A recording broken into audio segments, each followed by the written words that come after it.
lahat, binabati ko yung nandito ng magandang hapon. Tsaka thank you na rin kasi alam ko kahit parang last week pa ata yung ano nyo, yung nag-end yung klase nyo, pero pumunta pa rin kayo kahit konti na lang.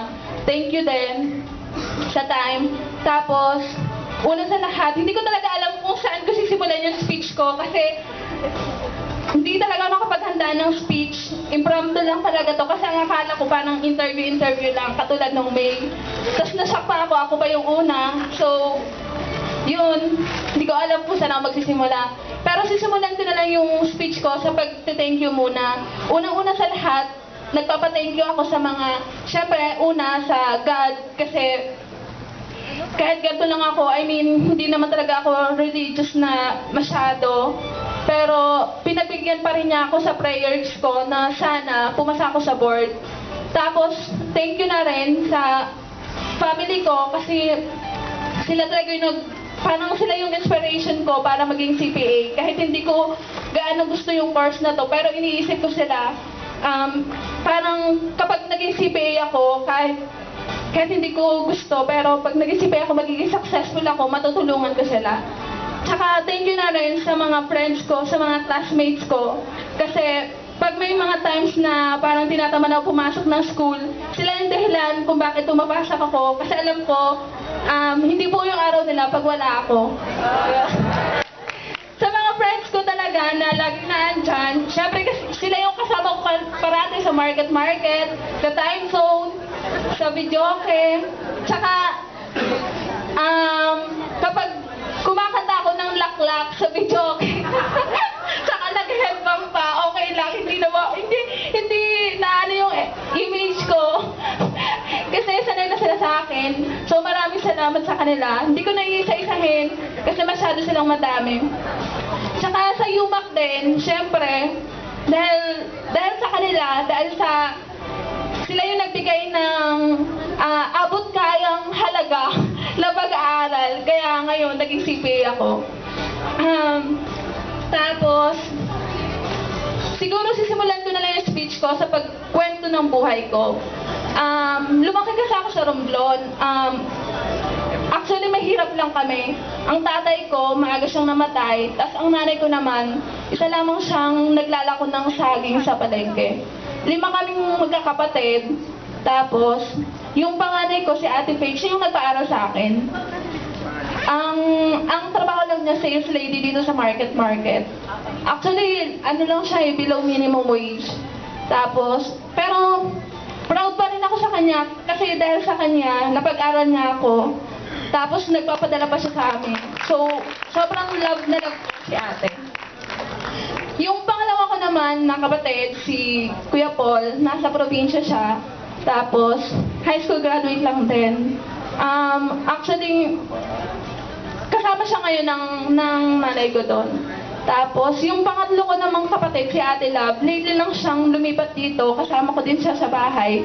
Sales lady lang din siya. Pero nakapagtapos siya ng college graduate, BS in Education. Tapos ngayon, nagpe-prepare pa siya for board exam. Ako yung pang-apat bale.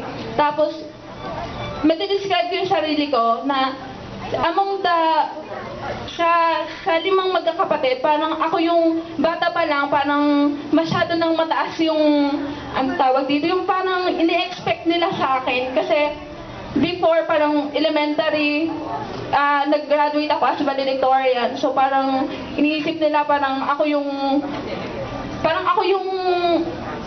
parang tutulong sa pamilya namin para medyo umangat kami. Tapos nung high school din, nag-graduate din ako as first honorable mention. Tapos ngayon, yun nga, cum laude ngayon. So,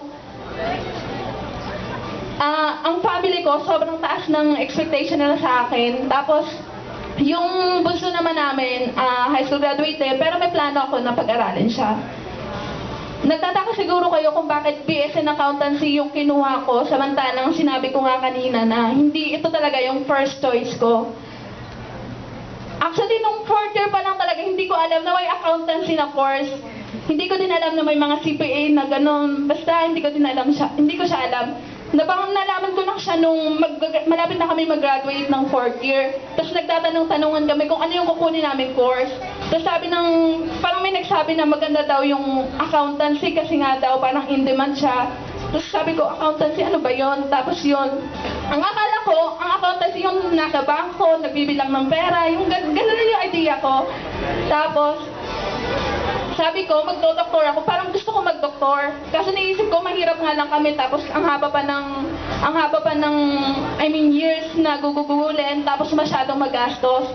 Sabi ko, sige na, i-try ko na lang tong accountancy na to. Tapos sabi ko, paano naman yung dreams ko na maging pintor or maging fashion designer? So, sabi ko, naisip ko, paano pag maging pintor ako? Parang ang liit lang ng sahod, parang hindi ko kaya na matulungan yung family ko. Sabi ko, sige, mag-accountancy na lang ako. Tapos buti na lang dito nag-work yung ate ko. So nasabi niya na meron ng UMac, University of Makati, na mura lang yung tuition fee. So thankful naman ako, napunta ako dito. At syempre, bilang lumaki sa probinsya, alam mo naman yung ang tawag dito yun, parang feeling na pag mag-aaral ka sa Manila, parang big time, ganon. So, nung unang santa ko dito sa UMac, sobrang napawaw ako kasi grabe, parang ngayon ko lang nakita ng school, may elevator, tapos may theater, tapos nung tumawa sa mama ko, talagang pinagmamalaki ko yung school kasi sobrang ganda. Tapos yun, nung first year kami, medyo nakaka-awkward kasi puro mga valedictorian, salutatorian yung mga kasama ko. Pero, okay lang din, tahimik lang ako sa klase talaga. Hindi ako yung nag-e-excel. Parang feeling ko nga nung first year, hindi ako nag-e-exist. Tapos, sabi ko lang parang okay lang, enjoy ko lang yung pag-aaral. Tapos ganon.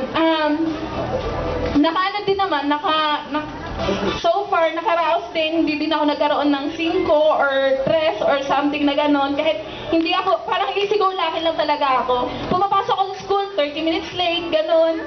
Tapos, pero hindi, minsan kasi yung mga 30 minutes late na yon, parang sadya ko lang magpapapansin kapag maganda yung damit ko, ganon. Tsaka dati, nakakatawa din kasi dati, hindi ko lang alam bakit mahilig ako magka-crush, lalo na pag sa attorney. Dati crush na kaya naman ito sinasabi ko.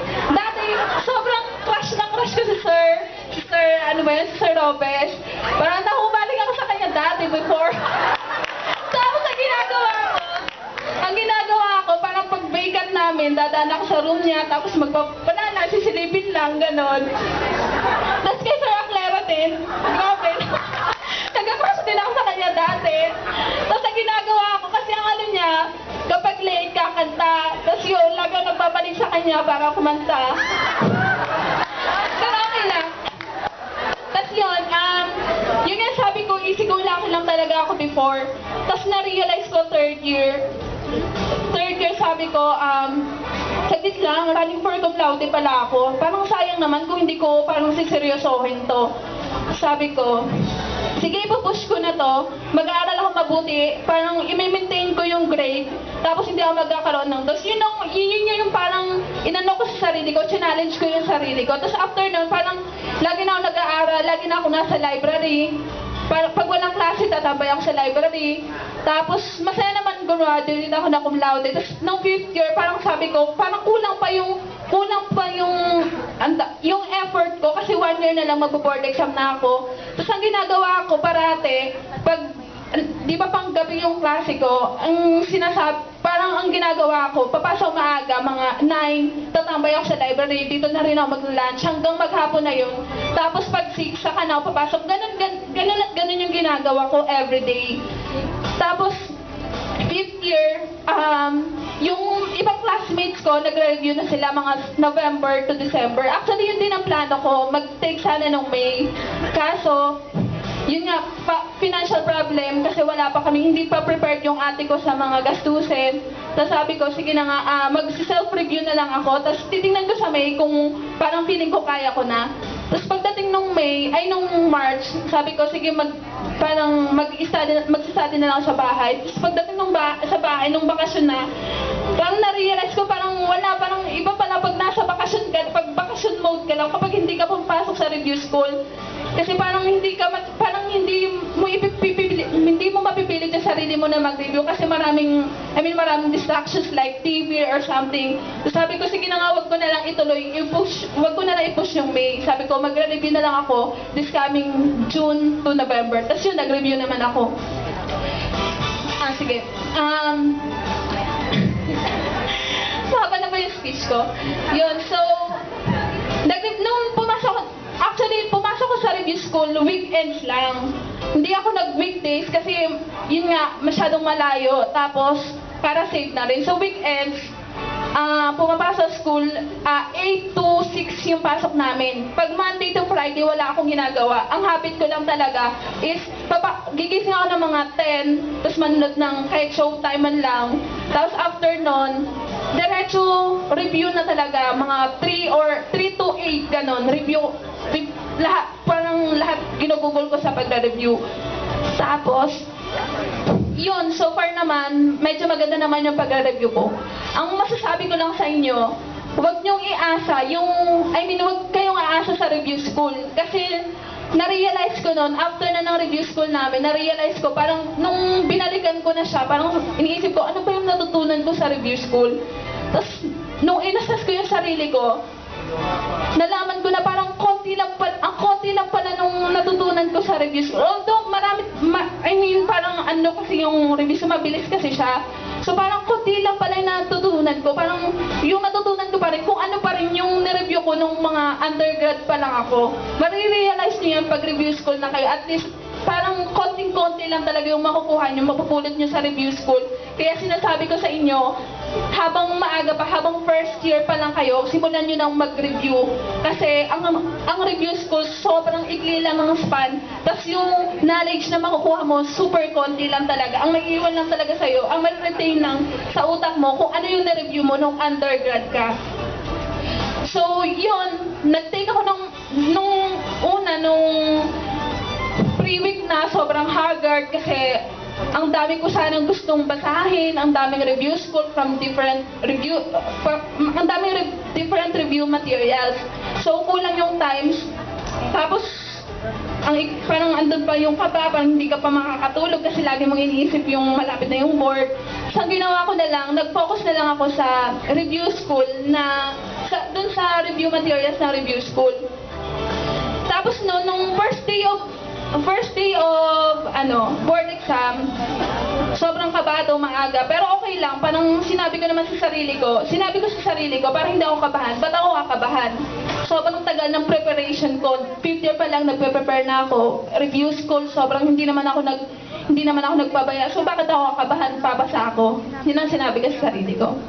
Tapos after nun, so far, okay lang naman, parang feeling ko naman parang okay naman yung first, second, third, fourth. Medyo kinabahan lang ako sa ODPRAB kasi yung ODPRAB, parang sobrang hirap niya. May dalawa kasing problems doon na sobrang hirap. Na-realize ko na parang halos 1 hour na pala parang 1 hour na yung ginugol ko para sagutin yung problems na yun. Tapos na-realize ko, number 25 items pa lang ito na sasagutan ko, tapos 50 items yun. Tapos 45 minutes na lang yung natitira. Kaya nagsisinga talaga ako sobra kasi nga, bakit ko pinili yung sarili ko na sagutan yung dalawang problems na yun. Tapos iniisip ko naman, kung hindi ko masasagutan, sayang din naman yung isang problem, yung dalawang problem, kasi sa isang problem, parang 5 yung tanong. So, pinush ko talaga siyang sagutan. Tapos buti na lang, na-realize ko na 45 minutes na lang pala, halos kalahati pa ng numbers yung sasagutan ko. So, sinet aside ko na lang siya, tapos gawa na lang ako, 45 minutes, sobrang nararatil na talaga ako, yung calculator ko, nahuhulog na, yung questionnaire ko, nagkapilas-pilas na. Tapos after na sabi ko, hindi ako pwedeng maratel, kaya ko to. Tapos sinagutan ko naman siya, sobrang bilis, natapos ko naman siya, tapos nasaktin ako nung paglabas ng result, yun pala yung pinakamataas ko. Oo, 96 ako doon. So yun, sobrang masaya. Tapos, after ng board exam, inassess ko yung sarili ko, sabi ko, nag-uusap kami ng kasama ko, sabi ko, kamusta yung board exam, girl? Sabi niya, okay lang naman, sabi ko, feeling ko, girl, papasa ako, sabi ko.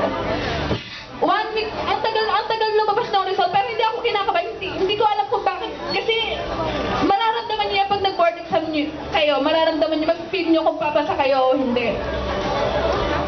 Oh, yan. Tapos yun, so, ang masasabi ko lang, para maging CPA, ang meaning na CPA, commit, pray, act. Commit, pray, act. Pero before doon, kailangan mag-set muna kayo ng goal. Goal, hindi para pumasa. Hindi lang para pumasa. Kasi pag ang goal nyo para lang pumasa, may tendency na babagsak kayo. Kasi ang lit na, parang ang baba na ng standard, parang pag 75 kayo, masaya na kayo. Parang basta 75, masaya na kayo. Parang ang baba ng standard. Dapat ang goal nyo, hindi lang pumasa, kundi pumasa with higher ratings. Yun ang dapat na maging goal nyo. Or pumasa, hindi lang pumasa, kundi maging mapasama sa top 10. Kasi na-realize ko nun, nag-a-apply ako ng trabaho. Na-realize ko na parang hindi porket CPA ka, madali ka nang makapaghanap ng trabaho. Totoo yun, promise. Kasi pagkatapos niyong pumasa, thousands kayo na magkukumpit sa work. Tapos ang unang titingnan ng employer nyo, ratings nyo sa CPA. Kaya sinasabi ko sa inyo, hindi lang sapat na pumasa kayo. Ang kailangang goal nyo, pumasa na may mataas na score. Yun ang dapat nyong i-goal. Tapos, CPA, yung commit, dapat di ba may goal na kayo? Dapat mag-commit kayo. Dapat, halimbawa, parang iaan nyo sarili nyo, parang lagi nyo isa sa isip yung goal nyo, or mas maganda nga kapag nag-review kayo, isulat nyo yung goal nyo sa paper, idikit nyo sa wall, para lagi nyo makikita yun. Tapos kung may times na parang tinatamad na kayo mag-review, pag makikita nyo yun, may inspire talaga kayo. So commit, then after that, pray. Manalangin kayo. Actually, nung before ng board, as in every night nagpe-pray ako. Ang sabi ko, Lord, sorry kasi alam ko naman masyado na ako nagkukulang sa'yo. Tapos sabi ko, alam mo naman yung mga pinaghirapan ko, talagang hindi ako nagpabaya sa pag-aaral. Alam ko naman napapasa ako sa commitment na ginagawa ko. Pero kung alam ko na kung ayaw nyo pa talaga, hindi pa talaga, kahit anong pilit kong pagre-review, kung ayaw nyo. Kaya sana, sabi ko, sana Lord, makita nyo na kailangan kong pumasa. Sana pagbigyan nyo naman ako. Yun lagi pinipray ko. Tapos buti na lang, thankful nga kay Lord kasi tinupad niya yung prayers ko. Then, CPA, mag-aral kayo. Kung nag-set kayo ng goals, nag-pray kayo, nakakahiya naman sa Lord, diba? Kung nagpe-pray lang kayo ng pray pero hindi naman kayo nag-aaral. Mag-aral kayo. Kahit gaano kayo, hindi kayo parang mahina sa school, kahit kayo yung nangungulelat sa school, kung mag-aaral kayo, darating din yung time na mag-e-excel kayo. Katulad ko, parang madidescribe ko yung sarili ko as a late bloomer talaga. Before kasi parang wala lang, parang hindi ako nag-excel, mababa yung mga grades ko, hindi ako nagtatap sa mga exams. Pero nung natutunan kong mag-aral, na-realize ko na hindi pala lahat ng mabababa yung grade, yung nangungulelat sa klase, hindi pala sila forever na mababa. Hindi sila mahina. Kulang lang talaga sila sa effort. Kasi kung, halimbawa, kahit mababa ka, pero pag mag-full capacity ka, i-push mo yung sarili mo at 100%, siguro, matataasan mo pa yung mga classmates mo na matatalino. Kaya walang imposible kapag mag-aaral ka. Mag-aaral ka lang, tapos, yun nga, darating din yung time na, aanihin mo yung pinag-aralan mo. Commit, ulitin ko, commit, pray, act. Yun lang ang susi para maging CPA. Yun lang. Thank you.